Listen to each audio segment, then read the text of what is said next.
ప్రభునామంలో వందనాలండి. మరి ఈ సమయం దయచేసిన దేవునికి వందనాలు. మరి వాక్యం ద్వారా దేవుడు మనతో ఏం మాట్లాడతారో శ్రద్ధగా ఆలకించవలసిందిగా తెలియజేస్తున్నాను. నిర్గమకాండము 15వ అధ్యాయము 26వ వచనం నేను చదువుతున్నాను. మీ దేవుడైన యెహోవా వాక్కును శ్రద్ధగా విని ఆయన దృష్టికి న్యాయమనేది చేసి ఆయన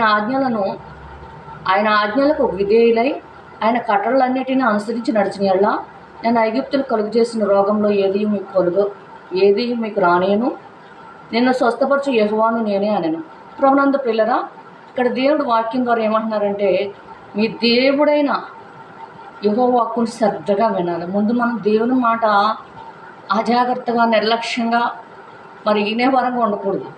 ఆయన మాటలు వినేటప్పుడు చాలా శ్రద్ధగా వినాలి. వినడానికి ఎగిరిపడాలి, మాట్లాడడానికి నిదానించాలి అని వాక్యం చెబుతుంది. కానీ ప్రభునందు పిల్లరా, ఈరోజు మాట్లాడడానికి ఎగిరిపడుతున్నారు, వినడానికేమో నిదానిస్తున్నారు. ప్రభునందు పిల్లరా, వ్యతిరేకం అంతా కూడా ఇప్పుడు చూసినట్లయితే ప్రతి ఒక్కరూ నేను ఏదో ఒకటి మాట్లాడాలి అనే ఆలోచన కలిగి ఉంటున్నారు తప్ప దేవుడు మాట్లాడే మాటను జాగ్రత్తగా ముందు మనం వినాలి, అప్పుడు ఆ తర్వాత మనం రుచి చూసిన ఆహారాన్ని ఇతరులకు పెట్టాలి అనే ఆలోచన కలిగి ఉండాలి. అయితే ప్రభునందు పిల్లలు ఇక్కడ ఆయన వాక్కుని శ్రద్ధగా వినంట ఆయన దృష్టికి న్యాయమైనది చేయాలి. మన దృష్టికి మన స్వనీత అడ్డం వచ్చి స్వార్థం అడ్డం వచ్చి అన్నీ న్యాయంగానే అనిపిస్తాయి. మనకు అనుకూలంగా ఉన్నదంతా పర్వాలేదు అనిపిస్తుంది. మన దృష్టిని బట్టి కాదు, అన్నిటికన్నా హృదయము ఘోరమైన వ్యాధి కలది. మన హృదయంతో కాదు ఆలోచించవలసింది. ప్రభునందు పిల్లరా, దేవుని వాక్య ప్రకారమైనది, ఇలా పోతే వాక్యం అంగీకరిస్తుందని నేను చేసేది అని ఆయన దృష్టికి ఇది అంగీకారం అవుద్దా అనేది మనం చేయాలి. ఆయన దృష్టికి న్యాయం చేసి ఆయన ఆజ్ఞలకు విధేయులు అవ్వాలి. అవిధేయులు అవ్వకూడదు. ఆజ్ఞకు విధేయత చూపించి వాటిని గైకోనాలి. ప్రభునందు పిల్లరా, విధేయులయ్యి మరి ఆయన ఆజ్ఞలకు విధేయులయ్యి అంట ప్రభునందు పిల్లరా, ఆయన కట్టడలన్నింటినీ అనుసరించి నడిచిన దేవుడు ఎన్ని కట్టడలు మనకి ఇచ్చారో అవన్నీ అనుసరించి నడిచిన ఎడల, కొన్ని అనుసరించడం కాదు, అన్నీ కూడా అనుసరించాలి. ధర్మశాస్త్రం అంతా గైకొని ఒక్క విషయంలో తప్పిపోతే ధర్మశాస్త్రం అంతటి విషయంలో తప్పిపోయినట్లే అని వాక్యం సెలవిస్తుంది. ప్రభునందు పిల్లరా, అందుకే ఆయన కట్టడలన్నీ కూడా అనుసరించి నడిచిన ఎడలంట ఐగుప్తీలకు కలిగిన రోగంలో ఏది మీకు కలిగినవని అంటున్నారు. ప్రభునందు పిల్లరా, ఐగుప్తీలకు కలుగు చేసిన రోగంలో ఏది మీకు రానియను, నిన్ను స్వస్థపరచు యెహోవాను నేను. స్వస్థత అంటే ఆరోగ్యము, మరి పరిశుద్ధత దేవుడు మనకు అనుగ్రహించడం. ప్రభునందు పిల్లరా, నేను మీకున్నాను కదా, కాబట్టి మీలో పరిశుద్ధత ఉంటుంది, మీలో మరి పరిశుద్ధత ఉంటుంది, స్వస్థత ఉంటుంది. మీకు ఏ వ్యాధి రానివ్వని నేను. ఐగుప్తులకు నేను కలుగు చేస్తాను అనేక రోగాలు, వాటిల్లో ఏది కూడా మీకు రానివ్వను. ఈనాటి దినాల్లో ఐగుప్తుకు సాదృశ్యంగా లోకాన్ని తీసుకున్నాం. ప్రభునందు పిల్లరా, ఐగుప్తుకు సాదృశ్యంగా లోకం ఉంది. లోకస్తులకు వచ్చే రోగాల్లో ఏది మీకు రానివ్వనని ప్రభు చెబుతున్నారు. ఇప్పుడు లోకమే ఏ వ్యాధి బాధలతో బాధపడుతుందో మరి దేవుని బిడ్డలు కూడా అదే వ్యాధి బాధలతో బాధపడుతున్నారు. మన లోకంలో ఉన్నప్పుడు ఏదైనా కష్టం వస్తే ప్రభునందు పిల్లరా, ఎవరన్నా మనకి ఏం చెప్పారంటే, యేసు ప్రభుని నమ్ముకోండి, మీ బాధలు తీరిపోతాయి, మీ కష్టాలు తీరిపోతాయి అని చెప్పారు. మరి ఇప్పుడు ప్రభుని నమ్ముకున్నాక కష్టాలు, బాధలు, కన్నీళ్ళు, ఇబ్బందులు వస్తున్నాయంటే మనం ఆయన నమ్ముకున్నామా? ఆయన దగ్గరికి అవసరత కోసం వచ్చి నమ్మేమనుకుంటూ మనం మోసం చేసుకుని మనల్ని మనం నమ్ముకుంటున్నాం. మనల్ని మనం నమ్ముకుని మన ఇష్టానుసారంగా మన మనసును నమ్ముకుని మన ఆలోచన నమ్ముకుని మనవారు అనే వారిని మాటలు నమ్ముకుని నడుచుకుంటున్నాం తప్ప ఆయన వాక్యానుసారంగా ఆయన కట్టడలను అనుసరించి మనం నడవట్లేదు. ప్రభుత్వం ఇక్కడ నడుచుకుంటే ఐగుప్తులు కలుగు చేసిన వ్యాధుల్లో ఏది కూడా, రోగంలో ఏది కలుగు చేయని అన్నారు. ఆయన నడుచుకోకపోతే అన్నీ కూడా వస్తాయి. ఆయన హస్తాలే గాయపరుస్తాయి, ఆయన హస్తాలే స్వస్థపరిస్తే. ప్రభునందు పిల్లరా తెలుసుకోవాలి. ప్రభునందు పిల్లరా, యెషయా గ్రంథము, యెషయా భక్తుడైన మరి ప్రవక్త అయిన యెషయా గారు రాసిన గ్రంథము 1వ అధ్యాయము, యెషయా గ్రంథం 1వ అధ్యాయము 3వ వచనం. ఎద్దు తన కామందు నెరుగును, గాడిద సొంతమంది తెలుసుకొను, ఇశ్రాయేలుకు తెలివి లేదు, నా జనులను యోచింపరు. ఎద్దు అంటే పశువులు బెటర్ మీకు అంటే అన్నారు ప్రభు. ఇక్కడ ఎద్దు తన కామాన్ని తెలుసుకుని గౌరవిస్తుంది, విధేయత చూపిస్తుంది, ఇతరులతో పొడుస్తుంది కానీ తన యజమానుని పొడవదు. గాడిద సొంతమంతోటి తెలుసు. గాడిద ఎవరు బరువులు ఎత్తాడు, బరువులు మొత్తం వెళ్ళిపోదు. తన యజమానుడి దగ్గరికి వచ్చి తన యజమానుడు వేసిన భారాన్ని తన మీద వేసుకుని ఆ పనిని పూర్తి చేస్తుంది.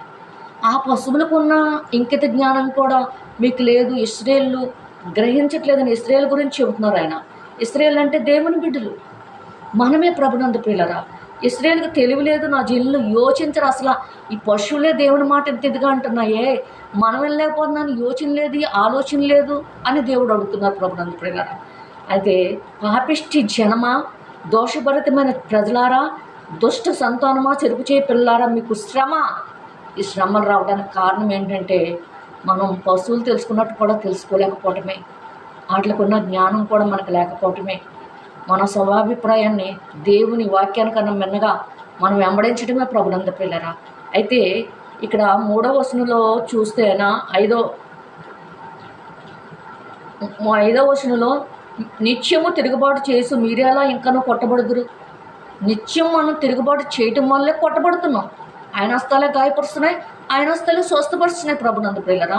నిత్యము తిరుగుబాటు చేస్తున్నాం మనం అంట. నిజమే, నీతిమంతుడు లేడు, ఒక్కడూ లేడు. అందరూ పాపం చేసి దేవుడిచ్చి మహిమను పొందలేకపోతున్నారు. పైకి భక్తి గలవారి వలె ఉంది, దాని శక్తిని ఆశ్రయించలేకపోతున్నాడు, ఆ శక్తిని పొందుకోలేకపోతున్నారు, దేవుని శక్తిని.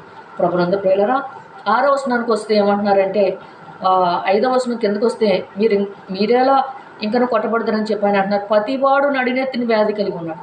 అసలు మన శిరస్సు నుంచే ఈ యొక్క తలంపుల నుంచే స్టార్ట్ అయిపోతుంది ప్రభునందు పిల్లరా. ప్రతివాడు నడినెత్తిన వ్యాధి కలిగి ఉన్నాడు. ప్రతివాని గుండె బలహీనమైపోయింది, ప్రతి హృదయం కూడా జారిపోతుంది, బలహీనమైపోతుంది ప్రభునందు పిల్లరా. అరికాలు మొదలుకొని 6వ వచనంలో అన్నారు, అరికాలు మొదలుకొని తల వరకు స్వస్థత కొంచెమైనా లేదు. ఎక్కడ చూసినాను గాయములు, దెబ్బలు, పచ్చిపుండ్లు, అవి పిండబడలేదు, కట్టబడలేదు, తైలంతో మెత్తం చేయబడలేదు ప్రభునందు పిల్లరా. ఎక్కడ చూసినా తల మొదలుకొని అరికాలు వరకు కూడానంట, ఎక్కడ చూసినా గాయాలు, దెబ్బలు, పచ్చిపుండ్లు, అవి పిండబడలేదు, కట్టబడలేదు, తైలంతో మెత్తం చేయబడలేదు ప్రభునందు పిల్లరా. దేవుని ఆత్మతో మనం నింపబట్టలేదు, పశ్చాత్తాపంతో మనం చేసిన పొరపాట్లు పిండబడతలేదు, మన హృదయం మెత్తన చేయబట్టలేదు.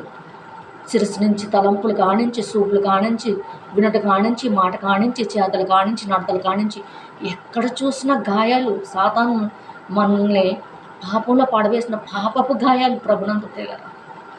అవి పిండబట్టలేదు. అయ్యో మరి మనస్సాక్షి గద్దించినప్పుడు, ఆత్మ మనలో ఉండి గద్దించినప్పుడు మనల్ని మనం అతిక్రమాలు దాచిపెట్టుబడి వద్దలుడు వాటిని ఒప్పుకుని విడిచిపెట్టుబడి కనికరం పొందుతాడని దేవుని వాక్యం చెబుతుంటే మనం అవి దాచిపెట్టుకున్నాం కానీ ఒప్పుకుని పశ్చాత్తాపడి దుఃఖించి విడిచిపెట్టే వారంగా మనం ఉండట్లేదు.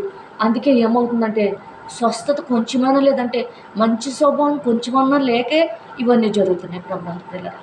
చెట్టు నుంచి చెడుపాదాల దాకా మనకి మంచి అనేది కొంచెం కూడా లేదు. ఆదాము అవ్వలు పాపలో పడిపోయాక ప్రభునందు పిల్లరా అప్పటి వరకు లేని భూమి మీద గచ్చ బదులు మొదల తుప్పలు మొలిసినాయి ప్రభునందు పిల్లరా.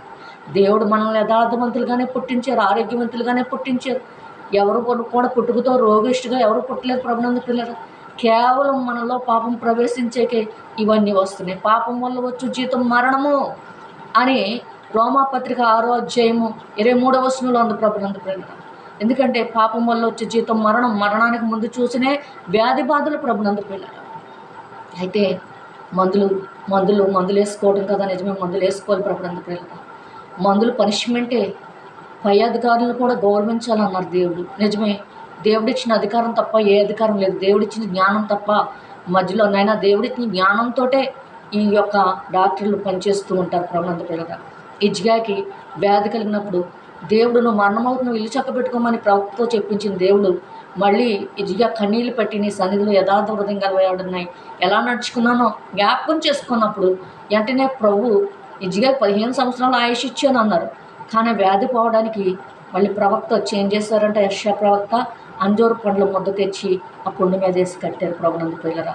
పనిష్మెంటు మనం ఎప్పుడైతే పాపాల వల్ల మనం వ్యాధులు తెచ్చుకుంటాం, పొరపాట్ల వల్ల పాపాల వల్ల ఏమవుతుంది, దేవుడు గాయపడుతుందంటే అది నష్టాలు అవ్వచ్చు, కష్టాలు అవ్వచ్చు, మరి చిక్కులు అవ్వచ్చు, సమస్యలు అవ్వచ్చు, ఆర్థిక ఇబ్బందులు అవ్వచ్చు, వ్యాధులు అవ్వచ్చు, బాధలు అవ్వచ్చు.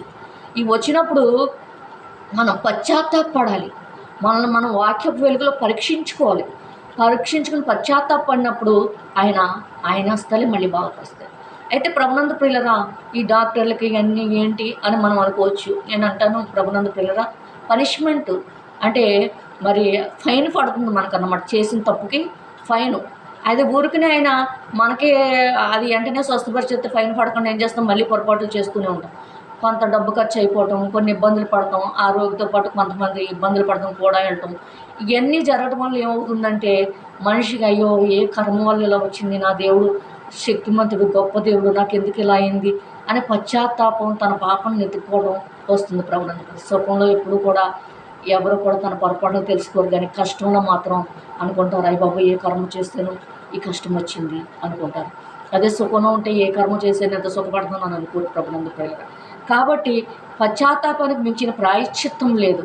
అయితే ఈ యొక్క మందులు ఖర్చు అయిపోయి, ఆపరేషన్లను ఖర్చు అయిపోయి, మరి ఎన్నో మరి అటు ఇటు హాస్పిటల్ చుట్టూ తిప్పలు పడి ఖర్చు అయిపోయి, ఇవన్నీ అయిపోతే ఏమవుతుందంటే మనం ఫైన్ కడుతున్నాం అనమాట. మన కష్టం చేసిన సంపాదనలో వెళ్ళిపోయినప్పుడు, అమ్మో మనం ఈ పొరపాటుగా ఉండకూడదు, దేవుడు చెప్పినట్టు చేయాలి, అలా చేసినప్పుడు దేవుడు మనల్ని కనపడతాడు. పరీక్షార్థనైనా ప్రభునందు ప్రియులారా, కష్టాలు అనేవి 3 రకాలుగా వస్తాయి. ఒకటి సాతాను శోధించినప్పుడు రావచ్చు, మనం పాపం చేసినప్పుడు మన పాపం వల్ల రావచ్చు, దేవుడు పరీక్షార్థమే రావచ్చు. దేవుడు పరీక్షార్థమే వచ్చినాయి దేవుడే అట్లా తొలగిస్తారు. ప్రభునందు ప్రియులారా, మనం త్రొట్టెళ్ళిపోకుండా ఉంటే, కానీ పాపం వల్ల వచ్చినాయి ఆ పాపాన్ని విడిచిపెట్టుకోవాలి ప్రభునందు ప్రియులారా. అలాగే మరి సాతాను శోధించినప్పుడు కూడా దేవుని కృప చేత మనం ఆ శోధన జయించేవారుగా ఉండాలి. లోన్ ఇన్ఫెక్షన్ పెట్టుకుంటే ఏదో ఒక వ్యాధి, లోన్ ఇన్ఫెక్షన్ పెరిగిపోతే మనిషిలో ఏదో ఒక వ్యాధి రూపంగా శరీరంలో బయటపడుతూ ఉంటుంది. అలాగే లోన పాపం పెరిగినప్పుడు ఏదో ఒక ఇబ్బందులు, ఏదో కష్టాలు, ఏదో ఒక సమస్యలు వస్తూనే ఉంటాయి ప్రభునందు ప్రియులారా. కాబట్టి మనల్ని మనం పరీక్షించుకోవాలి. ఇతరులను పరీక్షించడం కాదు, కానీ మనం పరీక్షించుకోవాలి.